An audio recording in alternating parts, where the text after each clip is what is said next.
Let's ball, let's go. Let's ball, let's go. Let's ball, let's go. Let's ball, let's go. Let's ball, let's go. Let's ball, let's go. Let's ball, let's go. Hello and welcome to Beyond the Arc on the Blog Talk Radio Network with two guys that eat, sleep, and breathe the hardwood, the coach, Brian Fulford, and the scout, Steve Barnhart from HardwoodHoopCentral.com.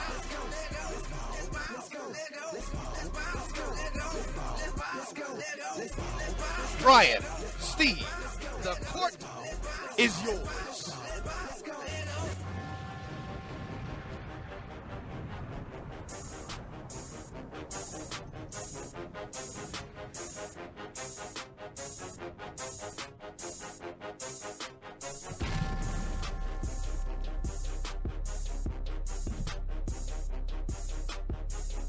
Hello and welcome to the debut of Beyond the Arc, presented by TNT Elite Hoops on 740 The Game and iHeartRadio. My name is Brian Fulford, and I'm joined by my partner in the backcourt, Steve Barnhart from HardwoodHoopCentral.com. Steve, we've moved from the small kids table to the big grown folks table. Live in the studio at the big table. You all are listening to the debut of our show. We've been doing a podcast for the last year and a half, 2 years, sharing our love of the game of basketball. And thankfully to the folks at 740 The Game, we're able to bring it to the airs in Central Florida. Steve, how are you doing this evening, my friend? I'm good, my man. How are you? I'm doing well. Good. It's a little bit of a chaotic start. You know, I'm not going to lie. I honestly thought we were going a little bit 5 or 6 minutes. So, you know, our man Chris behind the glass, Chris is going to help us out, producer extraordinaire. You know, a little bit about this show. Steve, tell me a little bit about yourself and kind of your background in basketball. So I've been doing a lot of scouting for my own company, Hardwood Hoop Central, for the last about 4 or 5 years. I've done some writing through our website, but I've also been published on different publications. We've built a big social media following, probably about somewhere around 24,000 at this point. So really just trying to grow the company. Been doing a lot of different things in terms of giving high school players, boys high school players throughout the country, a lot of different exposure and doing that for free for players and coaches, trying to get their names and their game out there to college coaches and hoping to, just get them another look at a college coach that may not be able to get a chance to see them. So that's been the goal for the last 4 or 5 years, and it's been what I've been focused on. So, and myself, known as a coach in Central Florida for the last, I'd say, a little over 10 years now. I've had an opportunity to coach on various high school levels at schools such as Bishop Moore High School, Lyman High School, even was over at formerly Orlando Lutheran Academy as the head coach there, coach club in AAU throughout Central Florida. So we have a unique perspective, but more importantly, we're basketball fans. Junkies. Well said. So,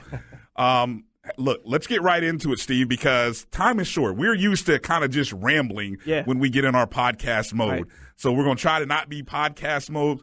Chris is going to help us out and play music and cut us off at times when, it's like, hey, guys, you're rambling. Right. So let's get right into it, man. And the biggest thing we want to get to right on the opening tip is let's start with the NBA draft. And, of course, just sort of recapping, but also looking at and talking about the impact of this class. When we first got together with this show, it was 2013. 2013, yep. And we were very fortunate at that time because we were watching what I now believe is one of those transcendent prep classes. That class would go on into the class of 2014, right. And now they would actually be the guys drafted here in this 2014 NBA draft. And I think, Steve, between this class and the class from 2014, which featured Andrew Wiggins as the number 1 overall pick, that there is at least a dozen of the future stars that are going to hold it down for the NBA, much like the class of 2003, which featured LeBron, Carmelo, right. D-Wade, and such. Right. Right. No, definitely. I mean, looking at we focus on the last 2 draft classes, and we've been able to, see, again, 2013 seniors going into being freshmen, going into, now their second year for 2014, those who were drafted in 2014, I should say, and now 2015, looking at that draft class in the Summer League. So, yeah, one of the things that we wanted to do to kind of start out was looking at the 2014 and 2015, what we're terming as stars of tomorrow, guys who were drafted in the last 2 years will shape basically the NBA landscape for the next 10 years, whether it be labeled as a superstar, star, contributor, solid bench guys, second team guys, that sort of thing, and just trying to get a feel for who was drafted, what purpose they'll probably fill, at least according to us and what we feel. And then, of course, moving on forward to see how they, develop and grow, which, that usually takes about a good 3 or 4 years at the NBA level before you can really start putting pieces to the puzzle and trying to figure out what these guys are exactly going to be. You can tell bits and pieces, obviously, through college and high school, but, you really have to be able to see these guys kind of fill out and really evolve their game a little bit. And then figure out, of course, coming from college, you really have to kind of figure out, okay, how do I fit here? The speed of the game, defensively, a lot of these guys are coming in, trying to figure things out. So, there's a real adjustment period, but some guys have some real nice raw skill, natural skill that they can come in with right away and start producing. So I think that's what we want to kind of start out with and start looking at. Yeah, let's get into it quickly because I know right off the bat, right, we can start talking about the overall number one pick in the debate. Right. With Karl-Anthony Towns versus Jahlil Okafor. Right. Going into this draft, I honestly felt they were really only and we're talking about 1-year college players, right, mostly. Mm-hmm. What I also liked is you had there were very few international players overall in the first round, right, so a lot of the names you knew. For the most part, yeah. Yeah, for the most part, you knew if you're mm-hmm. somebody who pays attention. So, right, here we are. Karl-Anthony Towns goes number one, but I honestly felt like there were only maybe 3 guys who could really make an impact in this first year, which is usually the case. Mm-hmm. But it's not until year 2 or 3. It's well documented. Right. What Kobe, he wasn't spectacular in his first year. No. there was a little bit of growth. Well, he also didn't get playing time. He didn't get playing time, right. There are very few guys that come in their rookie year, right, and most of these guys are almost out of high school. So right, when you look at the guys who can contribute right off the bat, who's on that list for you? Well, the way I break it down in my head is, a lot of people want to look at stars and superstars, and I look at myself and I think, okay, to me, what is a superstar? I think, a superstar to me is a franchise changer, a multiple-time all-star over his career, probably going to end up being one of the best at his position, top 5, somewhere in there, depending on the depth of the position. Like, of course, like right now, for example, you have basically what we're in is the the golden era of point guards. So it's kind of hard to crack that top 5 in the point guard spot. But then if you look at the depth in the center spot, it's probably a little bit easier to crack that top 5. So in terms of superstars for this 2015 draft, guys I think can evolve to that level. Karl-Anthony Towns and D'Angelo Russell are the first 2 guys that really pop into my mind. And then after that, I think you're pretty much looking at guys who will be stars and contributors from there. So that, for me, Karl-Anthony Towns, D'Angelo Russell are the first 2 guys you'll be looking at that fit that superstar status under that definition that I gave. And then, we can kind of look at who would be stars and contributors and solid bench guys, guys who would be able to come off your bench and provide a scoring punch or a defensive punch, glue guys, as I like to sometimes call them. Bryan, what about you? When you look at that, when you look at the 2015 draft class, who would fit a superstar kind of role for you? Okay, so I'm predicting when I think superstar, I'm thinking right, that transcendent guy for his team, right? Franchise, and it's going to have to be really within 5 years because that's what everybody's drafting for. Everybody's drafting right, to find a superstar mm-hmm, who can take over a game at the end. And there are right in the top 10. I've got 5 names. Actually, let me go back. I've got 5 plus 1, and it is right, crazy when I think about this. I like Towns and Russell. Okay. I also like Okafor. Mm-hmm. I think Okafor, I saw what I needed to see mm-hmm, at Duke, and right, I've already seen a little bit of it in the Summer League that I like right, his post presence. Mm-hmm. And then I go to the 2 wings that are going to be the small forwards as they're listed right now, but the 2 guys who I think are going to be the household transcendent names, the mm-hmm, names that people are going to – the post-LeBron guys – and Stanley Johnson and Justice Winslow. And so you've got them marked as superstars? And here's why. Okay. Because I look at them already with the NBA body that I saw someone like LeBron James have when he came into the league. And that's the biggest difference. When guys are coming in at 18, 19 years old, the biggest difference is, do they have the body and the maturity? To a degree, physically. I mean, of course, there's a mental game and the athleticism and all that. Are they coachable? But going back to 2013, when we first saw Justice Winslow, fell in love with him first time I saw him as a rising senior. Right. The kid had a motor. Already was an international champion, gold medal winner with his Team USA. And Stanley Johnson was one of the top-rated high school players, lived up to the hype. Right. And so I see big things. I don't see any disappointment factor coming from them. And the X factor, my sixth guy that I kind of wonder about is Manuel Mudiay. Okay. Because I think he too has that body, but I've seen the motor, I've seen the skill set. Right. But I think maybe, honestly, I'll admit, not seeing him the past year kind of sways me a little bit, because you don't get a chance to really fall in love with a guy when he's playing over in China, and then you come back watching YouTube clips. Well, I'll say this. I've had a chance to see Emmanuel Mudiay live, and pretty much what you were seeing at that point was a guy that when he comes in, he's going to be a guy that, automatically is going to jump off the page physically and athletically. Now, because he's had a chance to go play overseas, I like that for some guys, because if you go over and play a bunch of grown men and you're able to kind of play at that professional level, it gives you more of a sense about exactly how that level is going to end up being.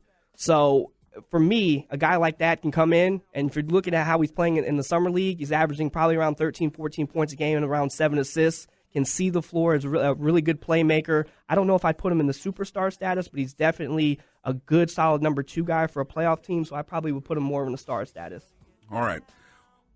We're going to step away for a moment, Steve, and we're going to get right back into talking about not only this class of 2015, possibly even the class of 2014, but your evaluation on how you see these guys is in the NBA Summer League. So we'll get a chance to talk about the NBA Summer League and this class when we come back. You're listening to Beyond the Arc, presented by TNT Elite Hoops on 740 The Game and iHeartRadio. Welcome back to the show that eats, sleeps, and breathes the hardwood. Beyond the Arc, presented by TNT Elite Hoops. What are you doing? I'm doing 2 things. What? I'm making them mad. Most guys don't play good when they're mad. Look, you're embarrassing me. That's what you're doing. Yeah, well, that's the other thing I'm doing. I only have 4 words for you. White men can't jump.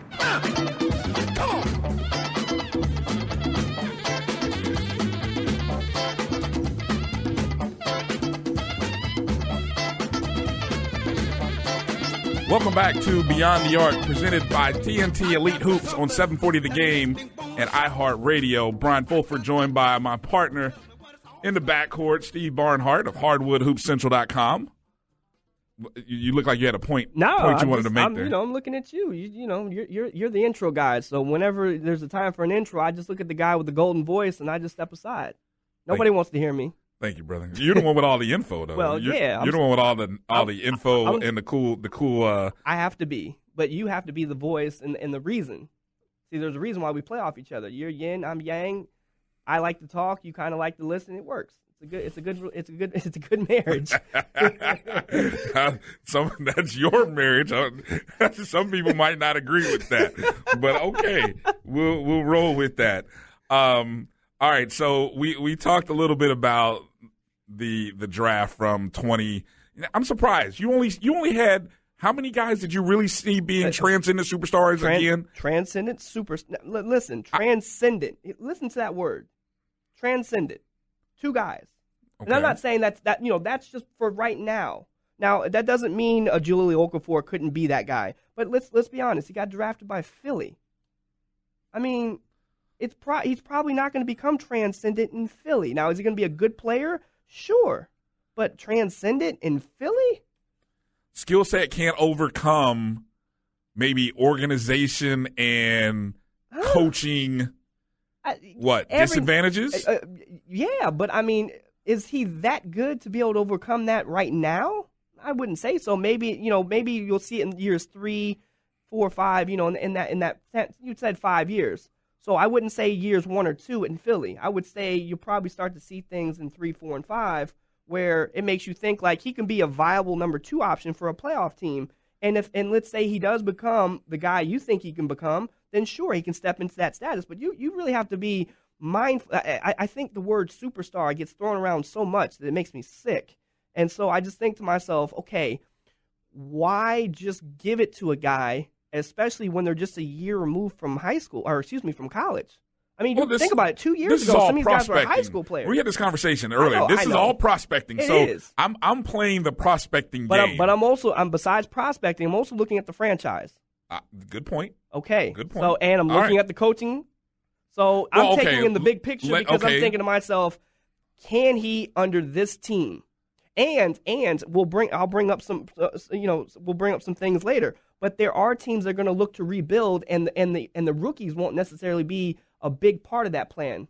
If you understand what I'm saying, there are going to be teams that are going to look to get big name free agents, so the rookies won't have the chance to make a superstar impact right away. If that makes sense. Okay, one question before we go to the rest of what you've broken down, because I like the way you've done it, and I want people to hear it. If Okafor had been drafted to the Lakers, okay, would you feel differently about his future potential? No, because the Lakers are a perfect example of what I just said. The Lakers are going to be a team that are going to, first of all, if you think about it, and like you said we talked about this show last night, ad nauseum, okay, and like you said, the Lakers are going to be a team that typically get their big man not through a draft. The draft, right? And like I told you, if you look at what LA is, the town, the city, the swagger about it, the big names, and you look at what the franchise has always been. Do you really see Jahlil Okafor, a blue collar, not saying anything about his skill set, but just him as a person, blue collar kind of guy? He fits more in a blue collar kind of city. D'Angelo Russell, a little more flashy, a little more boisterous, has that swagger and that confidence about his game. This is the guy that wore 0 in college and told people the reason why I wear 0 is because nobody can guard me. That is the type of fit that you look for in Los Angeles.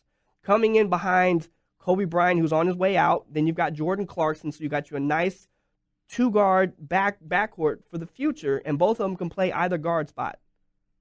So it's just a better fit. Okay, so let's break down sort of outside of that quote-unquote star, or maybe that outside. Sure. I'm curious, how do you have the rest of the draft broken down, or guys that you feel have an impact going into the future? The way I look at it is this. Superstars, stars, contributors, which contributors can be starters, good third options on teams, or even a sixth man. And then you've got really solid bench guys, backups, second team, what I like to call stars, guys that come off your bench to provide that punch. And then, you've got undrafted sleepers. So, for me, when I think of stars, I think of guys like Jahlil Okafor, Emmanuel Mudiay, Mario Hezonja, which that'll make a lot of Magic fans happy, I'm sure. But then I look at contributors, again, under that consistent starters, guys who will start for, a number of years down the road, be a good team third option, could be more than that, but at least be a good third team option, be a sixth man, guys like Justice Winslow, which I think a good. Okay, go ahead. I your list. Go ahead. Think about what Pat Riley wants. Think about what he wants. He's one of those guys that wants to go get those big name free agents. So my question to you is, for a guy like that, even though he's got the upside to be a good second option, do you think their superstar for the last 12, 13 years was drafted by Pat Riley, raised by Pat Riley? I understand that, but we're talking about Dwayne Wade. That's a transcendent superstar. Is Justice Winslow a transcendent superstar? Where did Winslow and Wade cut their cloth the year before they came into the NBA? In college. In the NCAA tournament, leading a team into the Final Four, where Winslow won a Final Four. Right. So I'm not drawing a parallel. But let's be honest.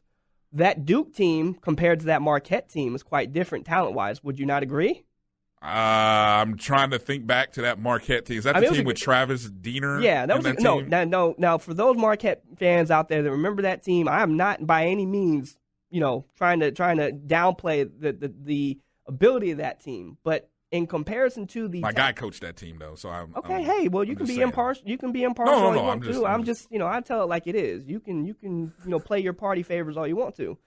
I'm looking at it from a standpoint of they had multiple NBA guys on this Duke team, and you didn't necessarily have to rely on Justice Winslow. Okay, it's your list. I would just say, based on your list, I think calling him just a potential contributor. That's but hold a contributor by what that's I'm a good thing. That's a good thing. I'm saying here's a guy that can play 10, 12, 15 years in the league, right, and be a good viable option, multi-year all-star. And that's worst case scenario. Right. Okay. All right. Okay. What else after contributor? So then, let me at least run down the list because I'd like to be able to give some shine to some of those guys. So Stanley Johnson would fit in that mold. I know some people feel a little bit more highly of Stanley Johnson. I think he's still a little bit more on the raw side, but he's definitely got a lot of potential. I like a guy like Cameron Payne who can be a sixth man. Frank Kaminsky, I think, is a guy that can fit at least in that stretch four role and be at least a contributor. Probably won't fit into that star role, so that's the second tier. So I got him more in that third tier. Might end up being a really solid bench guy, but I think he'll probably end up being a more of a contributor. Rondé Hollis-Jefferson, the guy I really love. He can play. He's more of that glue guy type that can do a little bit of everything for you that I absolutely love.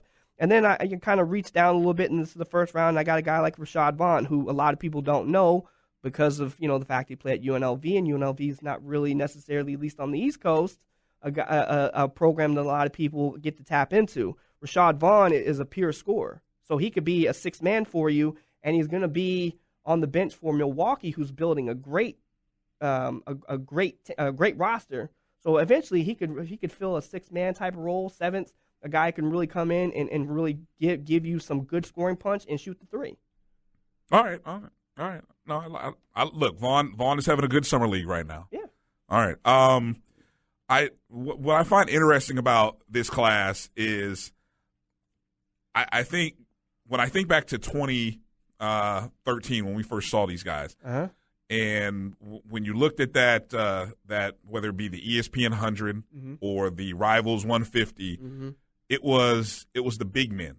It was the big men that were talked about. I mean, the guys like the Towns, the Okafor, the not Cauley Stein because he wasn't in that. I believe Miles Turner, Trey Lyles. Am I missing another big Cliff? Was Cliff Alexander in that group? Cliff Alexander, undrafted, was also. So there were five guys who were easily ranked as 5-star recruits out of that, and that's what always sort of gets people excited about the future of the NBA. Now, what I think has happened over the 2 years, I don't think we predicted the NBA turning into this. Everyone now supposedly wants to play small ball, and now. So I don't know if people really value the potential of these bigs, but the potential of these bigs. Can these bigs run the floor and play in the kind of up tempo, down and back offense that we've seen the NBA? That's what is probably more interesting to see coming up. Well, yeah, I mean, the guys who can be versatile. I mean, the game is becoming more and more versatile. The more positions you can play, the more you can do.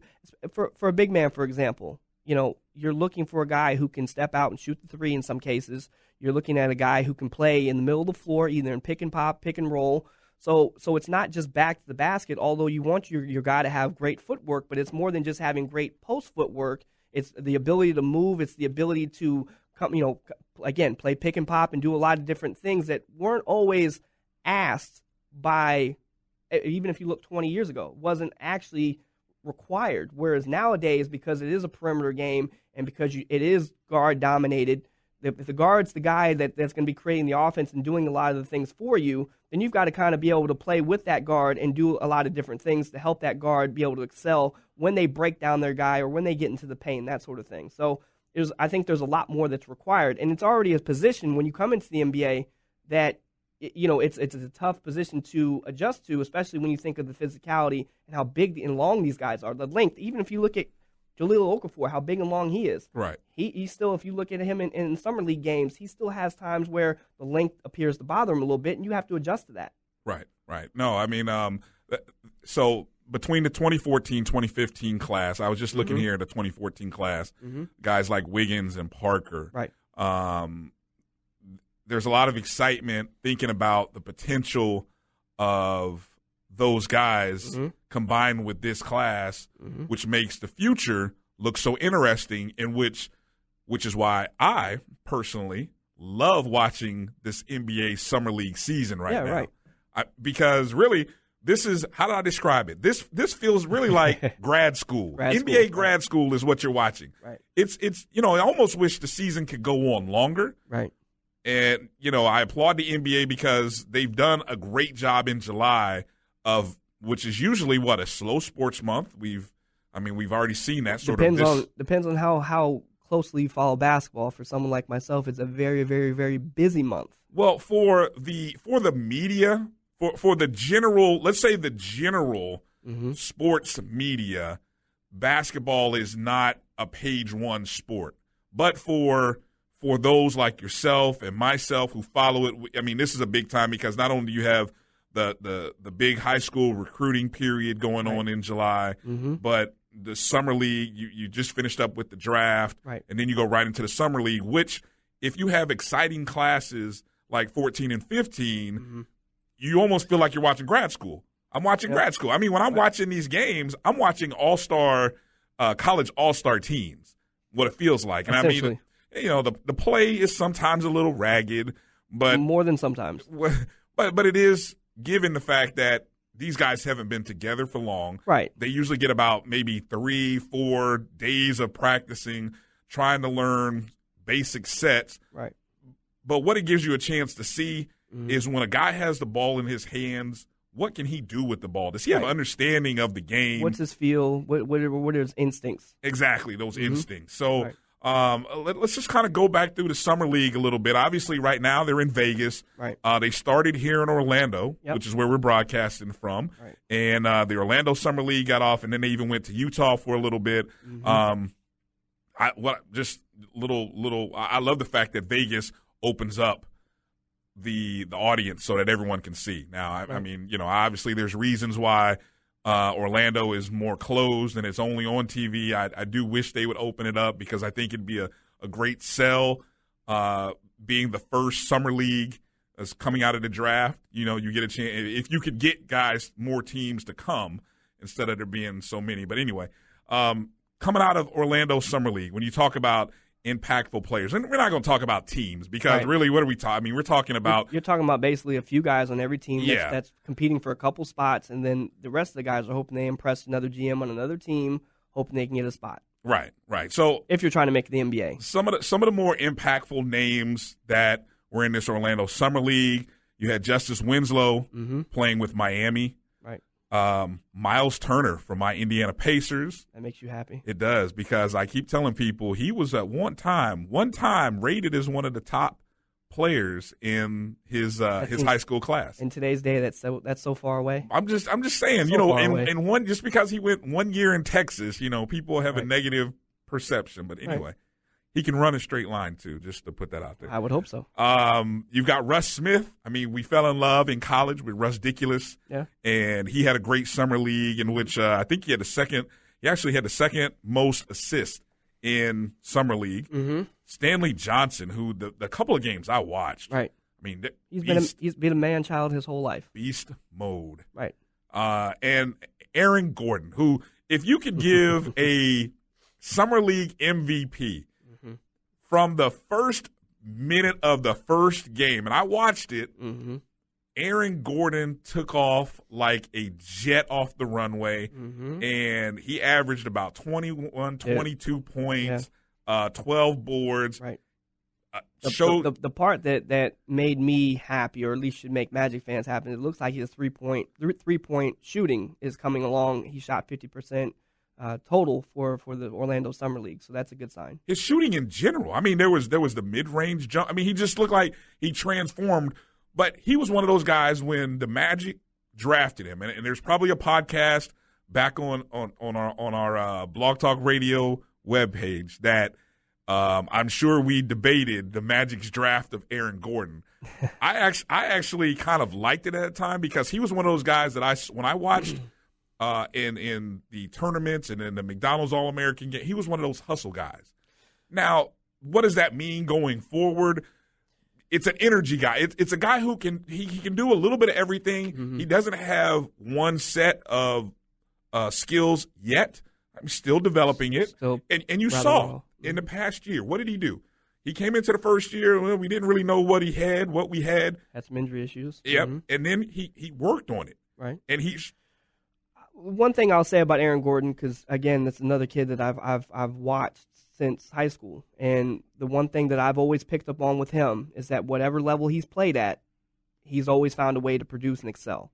Even if he's looked raw, even if he looks a little out of position, even if he looks kind of like what we like to call as a tweener, a guy that doesn't necessarily fit one position or another, but he's more that combo forward. So if you're going to be that, you got to kind of be able to guard both positions, but then also be able to be quick enough, athletic enough, and versatile enough to play both positions, and he's just not quite there yet. But at least what you're seeing with Summer League, there's aspects of this game that could be coming along, and hopefully that transcends into the NBA season coming up. So what about undrafted guys? Any undrafted guys? I found a few that I really liked. I mean, some of the names that I came across, Ryan Boatwright for the Nets. I just think he's too small, but go ahead. Okay. Also, Aaron Harrison, undrafted from Kentucky. I don't like him either. Sorry. Yeah, I got it. He picked up a 2-year contract, if I'm not mistaken, off of his performance I believe it was with Charlotte, correct? I'll put it to you like this. If he can be a knockdown three-point shooter, because one of the guys that I particularly like that is on a summer league team is kind of fits that mold. If he can be a knockdown three-point shooter, there's a place in the NBA for him. But if he's going to have to be a guy that's going to have to put the ball on the floor and slash and do other things, not so much. All right. A couple other notable names that came out, undrafted guys. You had Melvin Ejim from out of Iowa State. Mm-hmm. Jarell Eddie, who out of Virginia Tech from a couple years ago, played in the D-League. He's actually, matter of fact, I was just watching him earlier playing with the Spurs. Okay. Played with the Pacers a little bit, shot the ball really well. So you picked up on him when he was playing with the Pacers, I take it. Yeah. Because I know you. Yeah. Okay. Homer. Willie Reed, not Willis Reed, but Willie Reed from out of St. Louis, played with the Iowa Energy from out of the NBA. He was on the Heat Summer League. Right. He's even on Brooklyn's Summer League team right now. Mm-hmm. I was watching that game before we ended up coming up to the studio. Keith Appling, former Michigan State, 4 years player, contributor. A rare 4-year player, too. Rare 4-year player. Played in the D-League last year with the Erie Bayhawks. Mm-hmm. And then Cliff Alexander, mentioned previously, also another undrafted guy. Mm-hmm. Okay, so that was the Orlando Summer League. Jumping over to Utah, in which you had – that was only 4 teams. You had Boston, Utah, Philly, and San Antonio. Sounds about right. I don't know if the one or two guys that I thought really made a name for themselves in that 2 or 3 day, one was Marcus Smart. Yeah. I mean, averaged 24 points and 7.5 assists. Right. And I don't know, can Marcus Smart lead the Celtics in the backcourt with Isaiah Thomas? Yeah, I mean, everyone expects him to. They're two different type of guards. You've got one that is more. Both of them want to be a scoring guard, but Marcus Smart's just not there yet. He's more of a slasher, big body, wants to take contact, but his jump shot's terrible. Whereas you've got Isaiah Thomas, he's more of a seasoned scorer. He's the veteran. Then you look at the two of them defensively. Marcus Smart's a better defender, longer, bigger body. Can handle guys a little bit better, get them to turn when they're trying to drive and those sort of things. So you're looking at both of them on opposite ends of the court. They kind of cancel each other out a little bit, but they can definitely play at least on the floor together. I think eventually what you'll see is Marcus Smart will try to be. I think they'll want him to be their go-to guy in the backcourt. In terms of running the point and that sort of thing, because if you look at how many really good point guards there are just throughout the NBA, you're going to need a guy who can defend those guys at the very least. You can lock him in a gym and make sure that he improves his jumper, which is going to have to happen. But the defensive end, you don't need a situation where Isaiah Thomas on one end looks great and on the other end you're kind of just hanging your head. Because if you remember in Sacramento, that was kind of the rumor where people were like, great scorer, but DeMarcus Cousins, these guys don't really like him because defensively he seems a little. Right. All right, so jumping over to Vegas, and Vegas is where you've got 24 teams, and there's a lot of teams, a lot of players. That's where we're actually getting a chance to see, your Towns, your Russell, your Okafor for the first time, Kristaps Porzingis for the first time. You're getting a chance to see him, Cauley Stein. So a lot of the guys in that top 10, for you, anybody in particular that stood out, I mean, in these few days of the Vegas Summer League? I would say overall, Jordan Clarkson, it was a guy I mentioned earlier. He's averaging 18 a game in Vegas. Emmanuel Mudiay has played really well, and he's continuing to keep people buzzing. Jahlil Okafor is playing well. I think he's averaging around 16 and 8. A guy like Rodney Hood is playing really well. T.J. Warren's playing really well. Joe Young, I think, is averaging probably somewhere around 23 points. And then you got a guy like, not Steph Curry, Seth Curry, leading Vegas in scoring at 25 a game. The one who went to Duke. Right. The one that wasn't considered a quote-unquote mid-major. Right. Yeah. Yeah, averaging 25. It'll be interesting to see if there's a place for Seth Curry in the league, if he gets an opportunity on name alone. I mean, he's got the hot last name right now. Yeah, I mean, he's got the hot last name, but you still have to be able to play. I think there's things about him that will at least allow him to get a backup point guard position. I don't know if he'll become a starter quite like his brother, but there's some promise there.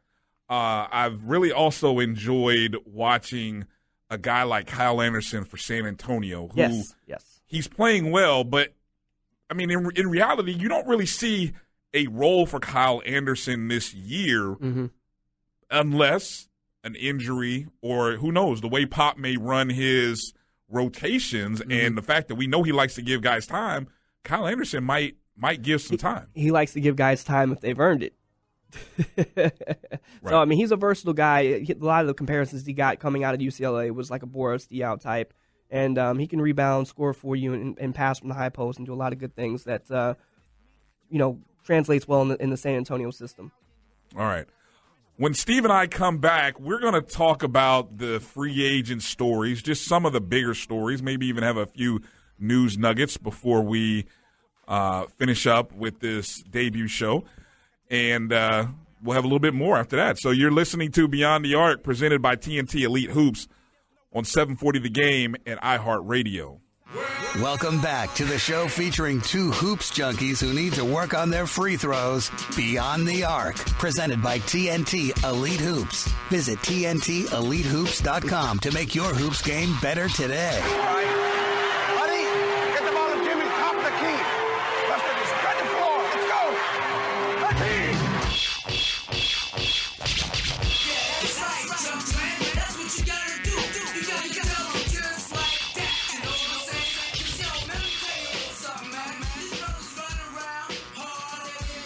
If you love basketball, you have to check out HardwoodHoopsCentral.com.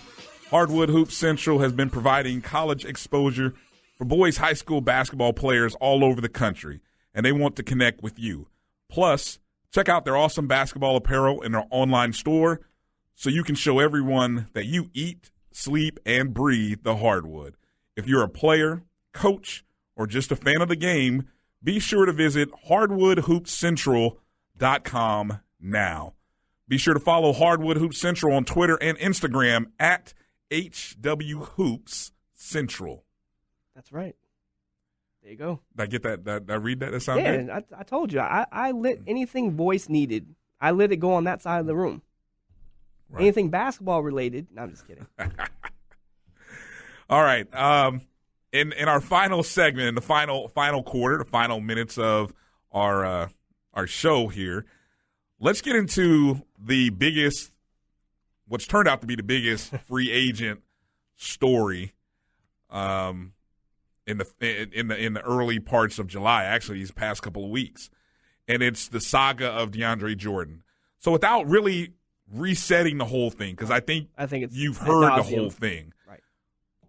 Let's just kind of get into moving it forward and what it means. Or what did we learn? Because there was the reaction to all kinds of things. Mm-hmm. And I think for me personally, I think it's sort of that thing that we've sort of accepted from millennials now, that it's okay to sort of not call and follow through on something. You know, I'm a little old school. My mother raised me to call and give notice and to do things a certain way. I mean, that's kind of old school. You get a job offer, you don't accept the job offer, you call, you send a letter, rewrite a letter. And you also walk 3 miles in the snow, right? Well, everywhere. Yeah, sure. You know, and I take, it's kind of interesting.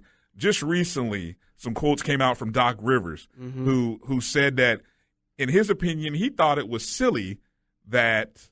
Of course, he thought it was silly. DeAndre Jordan owed Mark Cuban an apology, because or just any kind of notice. It benefits Doc. Right. So, of course, he's going to feel that way. He said, I mean, there was a point when, you know, he says in here, in one of his quotes, that he wasn't really given a call that DeAndre was going to go to Dallas initially. But guess what? He got a call when DeAndre wanted to come back. You know, you know, here's a man who has 3 children. I'm sure he has raised his children that, hey, if somebody does something nice for you, I'm sure you send them a thank you card. If you're not accepting a job, I bet you call them and tell them. Why wouldn't you? Well, look, I can't speak on that end, but from a basketball standpoint, when you look at the high school level, let's just start there. High school level. Hey, Coach Bryan, this AAU season, I'm going to come play for whatever name of the team you're coaching. Great, I'm looking forward to it, son. Okay, great. 2 weeks later, I'm at a tryout for another team that I think probably can provide me a better opportunity to get me in front of more college coaches. I didn't call you. I didn't text you. Hey, son, I thought you were going to come play with us. Hey, I need to get to college. Sorry. We can help you do that. Yeah, I'm playing on the Chitlin circuit with mom and pop teams. I'm good. Thank you. So, you know, you get that to happen. Now what happens is then they go to college. Well, before they go to college, what do they have to commit? But what happens is, you know, a lot of times guys will commit, okay, and sometimes they'll do it early. Well, what's happening? All their other friends, you know, they're getting their day on Twitter. Oh, so-and-so committed. Everybody's congratulating. Their day is come and gone.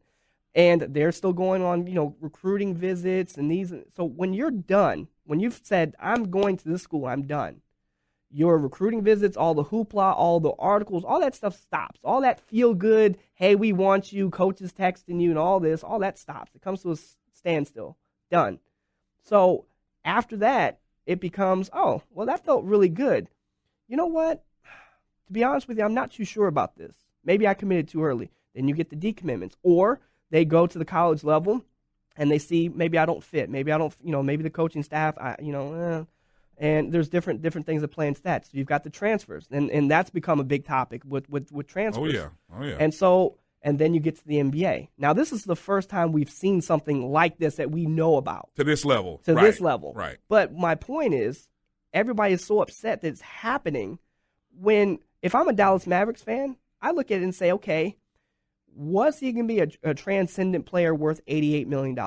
Probably not. And to be honest with you, when you pay a guy that, the idea is he's going to come in and really help shape your franchise when, to be honest, he's not that type of a player. Does he move Dallas from a 7 seed to an upper top three team? I don't know. I mean, they got Darren Williams in there now as a point guard. But he may not have come had Jordan actually signed. Well, no, Darren Williams probably would have came. That's his hometown, and that's been an area that he's kind of looked into going into away from Brooklyn for a while. And then you bring in Wesley Matthews. They've added some nice pieces. Would it necessarily have been DeAndre Jordan that moved him up from a 7 seed to a 5 seed or a 4 seed? I don't think so. A lot of people assume that he is this great shot blocker and this and that and the other, but if you really watch, he's good, but he's not going to – I put it like this. His faults and his shortcomings would have been a heck of a lot more noticeable being a big free agent signing as opposed to re-signing for a team that we're used to seeing him in. See what I'm saying? Right. It's one thing to wear camouflage. It's another thing to wear bright orange like you've got on today. Right. See what I'm saying? So the bottom line is, if I'm a Mavericks fan, I'm not mad because you know what? If he's not ready to be that guy, or if down the line 4 years from now we're mad that we gave him $88 million, I'd rather be in a position where I'm upset that he did this as opposed to being upset that we even brought him in to begin with. And you don't find that out until he's actually there and the contract signed anyway. Can't really do nothing once the ink's dry. Right.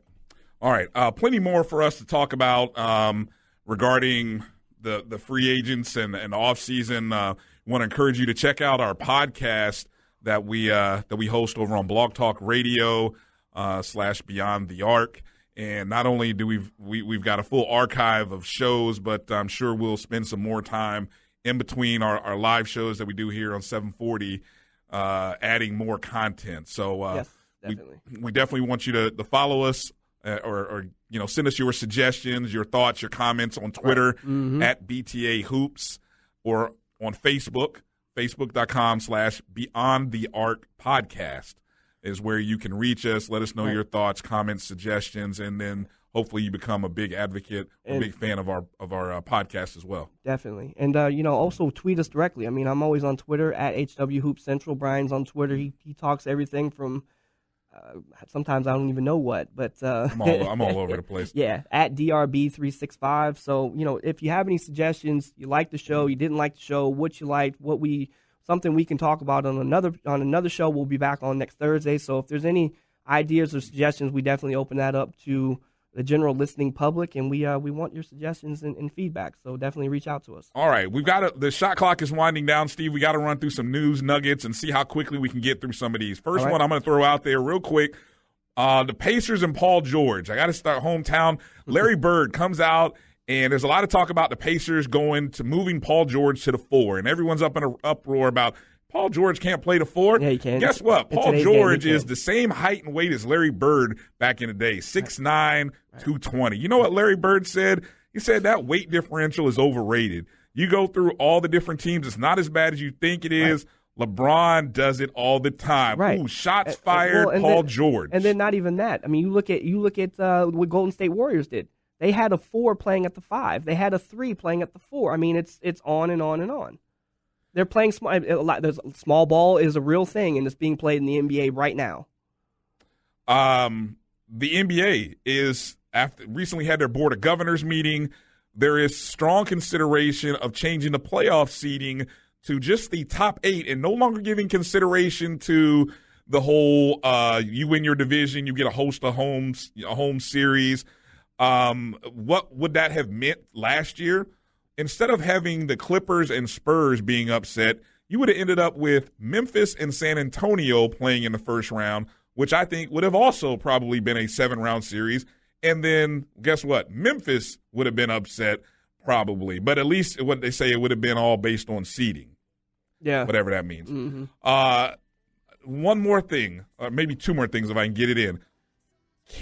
A Kansas-led USA team won the World University Games in OT, double overtime versus Germany last week. Right. What's significant about that? First time since 2007 that pretty much a college-led team since, I think, Northern Iowa won that. And what does it mean for Kansas going into the year? Got to be exciting for Kansas fans who really have had disappointing years the last couple of years. Yeah, no, I'm definitely happy to see guys like Wayne Selden and being able to see Frank Mason be able to play at that level and do well.